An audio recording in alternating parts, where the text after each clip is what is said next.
Hello, and welcome back to another episode of The Rundown. I'm your host, MaryCatherine. This is the show where we go behind the scenes of the news that you watch and how it gets made every day. And this is actually a special episode. This is 1 year since the first episode of The Rundown came out. And boy, that was a doozy of an episode for the first go-around because it was all about the water crisis. So here to join me to talk about it all today is Allison Williams and Jamal Williams, two of our lovely reporters. How are we doing today? Good. Happy 1 year anniversary to your podcast. Oh my gosh, thank you. Thank you. And Jamal, happy belated birthday. Thank you so much. Yeah, my birthday was the day before the water crisis, so I'm thankful that it didn't happen. So, on your birthday, yeah. There would have been 3 tragedies that happened on January 6th, so I'm just like, yeah. But yeah. I feel good. I feel great. And congratulations again on your 1 year anniversary. Thank you. Thank you. It doesn't feel like it's been that long since we started doing this. But let's just hop right into it.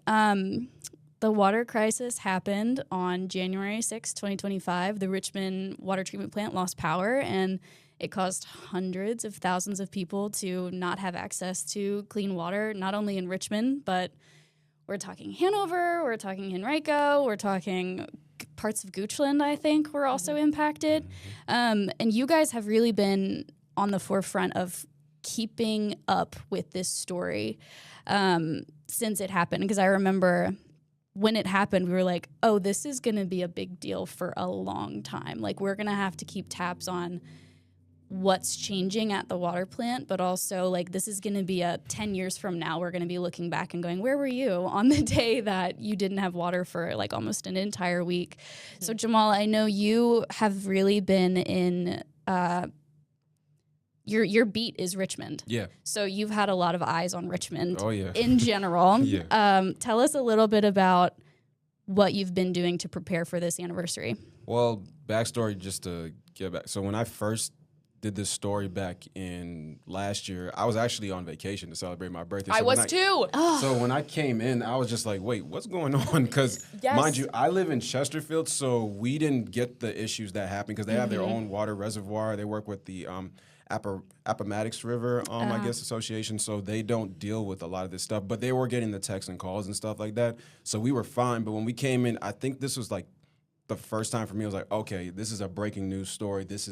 You're seeing everybody, all the new challenge, including ourselves, just kind of like trying to own this story. And it was my real first taste of like, okay, this is what Richmond is all about. Yeah. So since then, we've just been preparing, trying to get interviews. Even before then, just with Scott Morris, the new DPU director who came in after the old director, April Bingham, was fired back then. We talked with Mayor Avula. We've been on with VDH, with the EPA. They sent out photos of like what the plant looked like, decades and decades of just, There they are. Yeah, basically just like the plant looking like it hasn't been run very well in years. And that Pictures are crazy. precedes Avula. And even LeVar Stoney as well, too. Just a lot of people not being prepared, not a lot of people taking care of it. And he also said something about just complacency, about how when you haven't been in a situation, an emergency like this, I guess people just didn't know what to do. So we've been on it since, just trying to make sure, foiling what happened, why did this happen, how are residents affected, are their water bills going up, are you still seeing the effects of it? So we've been doing all that since then, getting interviews, and just yesterday we actually finally got to take a tour of the outside of the plant. Yeah, how was inside. that? It was actually pretty cool. I've never been to a water treatment plant, obviously. Right. Why would you? Yeah. But it was cool to just kind of see how everything was happening, and they show some of the newer equipment that was immediately fixed outside of it, and some of the stuff that was inside that has been repaired and also is brand new. Obviously, there's still things that they want to get done because the Richmond water treatment plant is, I want to say, a century old, if not more than that. So there's a lot of more funding that they're trying to get from the state and federal government. But we've been tracking this very well and doing very well. And I'm sure Allison will tell you that we've been doing a good job with it. Yeah. You've been talking to a lot of people, getting those personal stories, whereas Jamal has been getting the personal stories as well, but it's a lot more of the city side of things going on. So tell me a little bit about what you've been up to. So my story that's airing today is with a Henrico resident, and I actually interviewed her for a completely different story several months ago, and she kind of mentioned, like, my water's never really been the same since the water crisis, and I kind of took a mental note of that. I was like, that's not good. Yeah.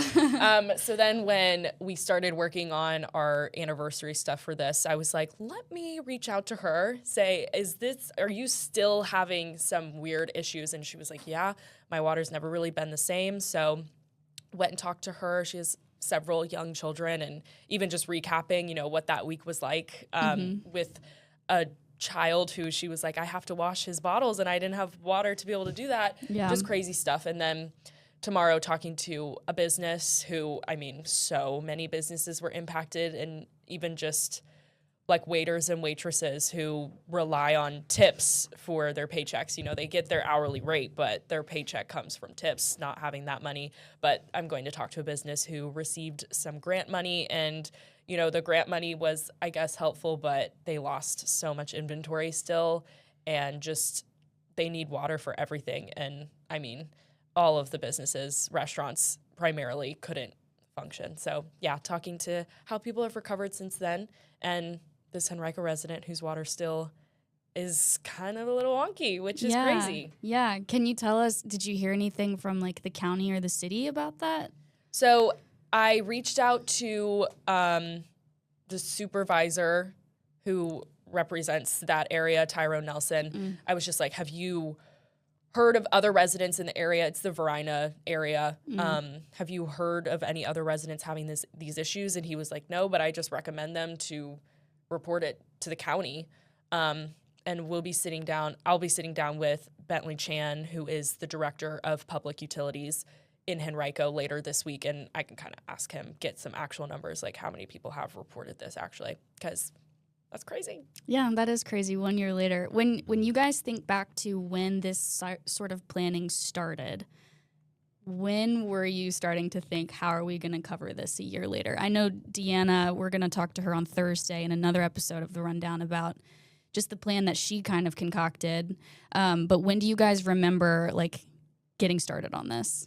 Probably a month ago. Yeah, I think like a month ago is when Deanna kind of told us like the different things we wanted to do, which is one about infrastructure. Because I had in my mind, I was like, what if we can actually tour the water treatment plant? And sure enough, they already had a plan for the media to come and do that as well too, because I already sat down with the DPU director as well. Then obviously we wanted to talk about transparency and how we thought Mayor Avula, through no fault of his own, last year was his first year being mayor, and then his first few days and just had this whole mess to clean up. But because he had prior experience with being the head doctor with the COVID crisis that happened here in Richmond, I think he's used to kind of handling crises like this. Obviously, nobody wants to do that, but I think he handled it very well with transparency. So that's something I'm going to be talking about today with him, as well as another council member, Nicole Jones, and how she feels that his administration has done and assessed this, and how she feels residents feel about that as well too.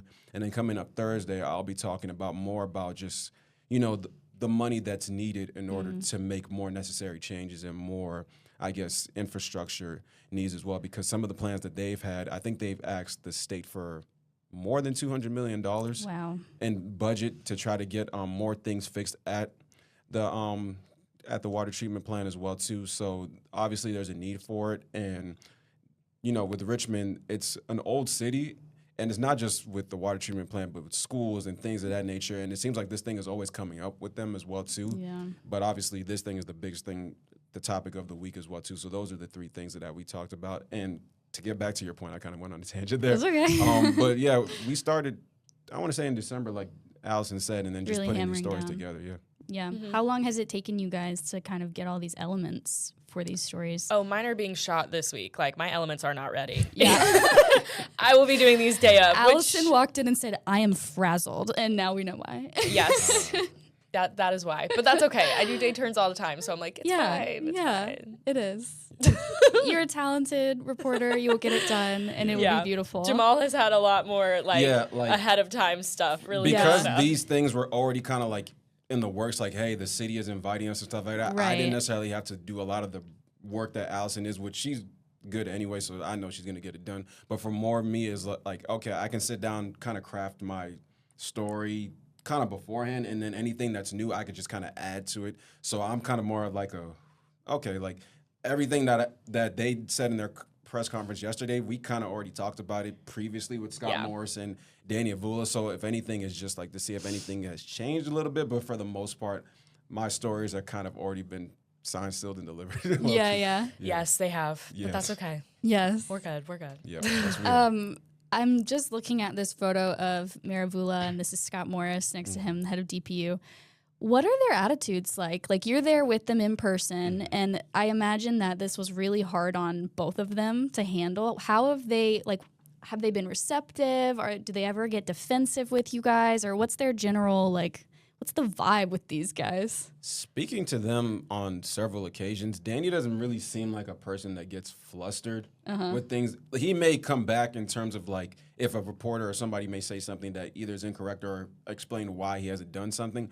But to be honest with you, when they say transparency is the main focus of why he ran for Richmond and being open with them, I personally think he's done a really good job of that. Are there things that maybe he could do a little bit better? Sure, but that's with every administration. Nobody's perfect. But to me, he's always been very warm. He's always been very, like, someone that you can talk to as well, too, and doesn't necessarily want to hide things from the public as well, too. So speaking to him and also speaking to Scott, I think he was a really good hire because immediately in February, he got to getting things done that should have been done. They tried to make the necessary changes that the VDH and also the EPA said, hey, you need to get this stuff done by this deadline or things of that nature, or you're going to get a penalty for it. And to me, they've stepped up and done that. And for the most part, their administration and their city leaders have been very responsive, and they know that the constituents and the people in the city want to see these things done because they don't want to go through this again, obviously, and they don't want people to be like, I can't even trust y'all to give me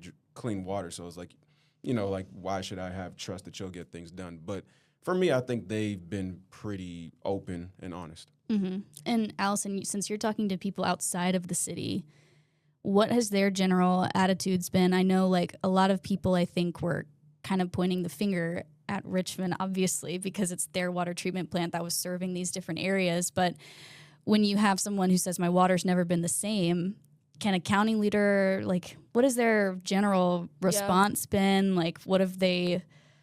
I mean, what can they really do because they're relying on the city, to some extent?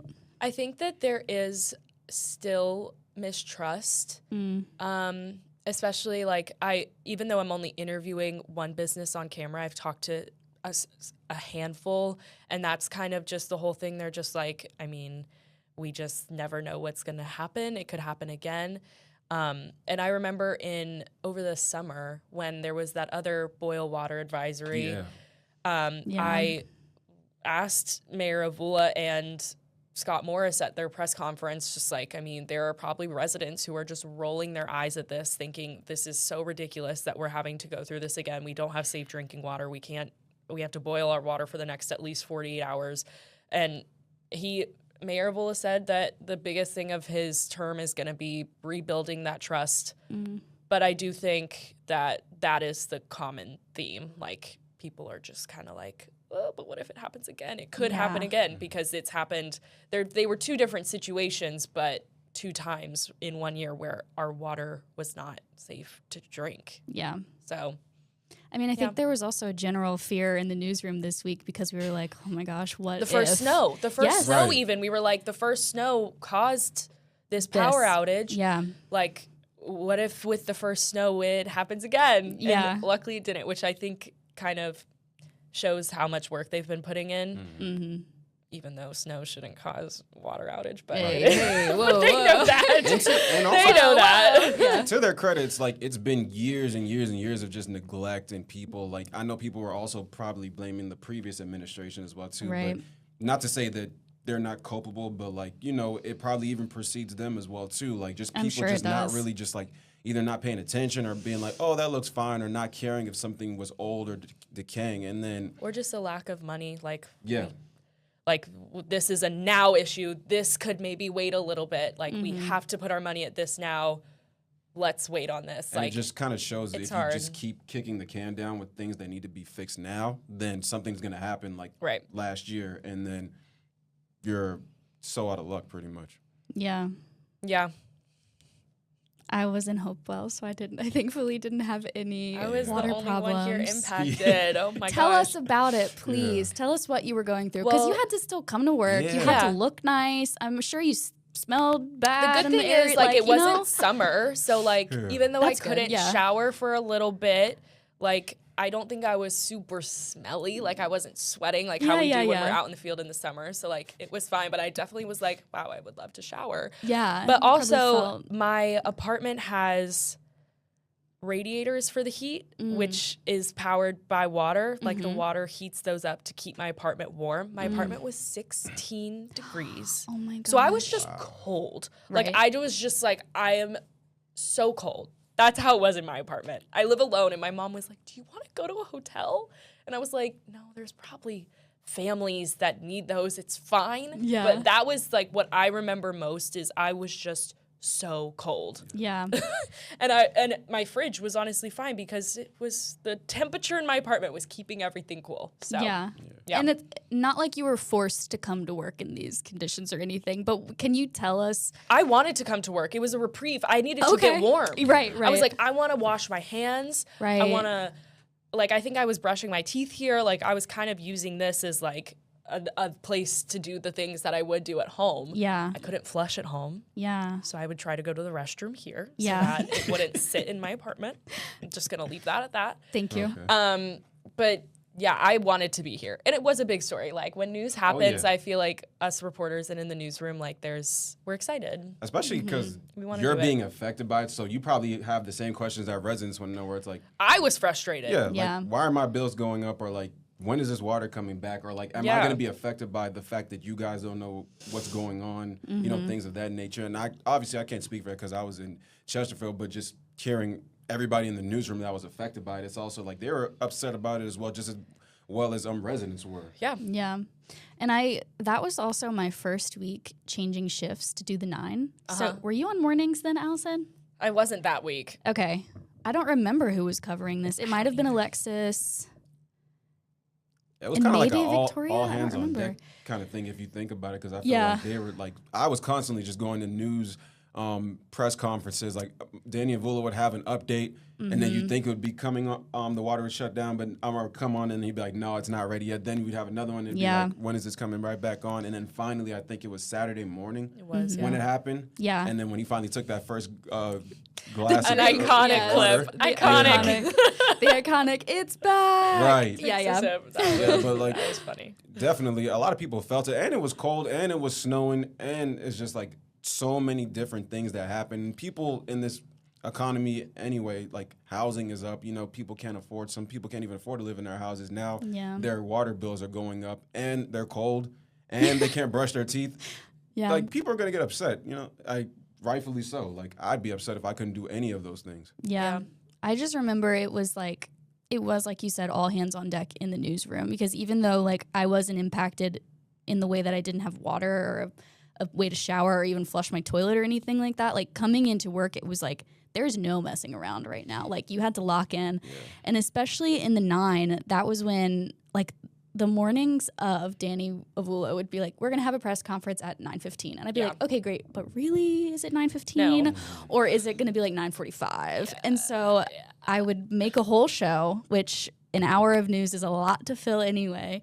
And I would have to get it all, like, we have to fact check everything we do anyway, but this was like such a big deal that it was like 4 people were fact checking my writing. So it was like Jessica, my EP, it was me writing it to begin with, then it was Autumn, then it was Delaney, then it was the reporter. So like, it was just like such an immense amount of stress on top of then some people had to go home and have the stress there.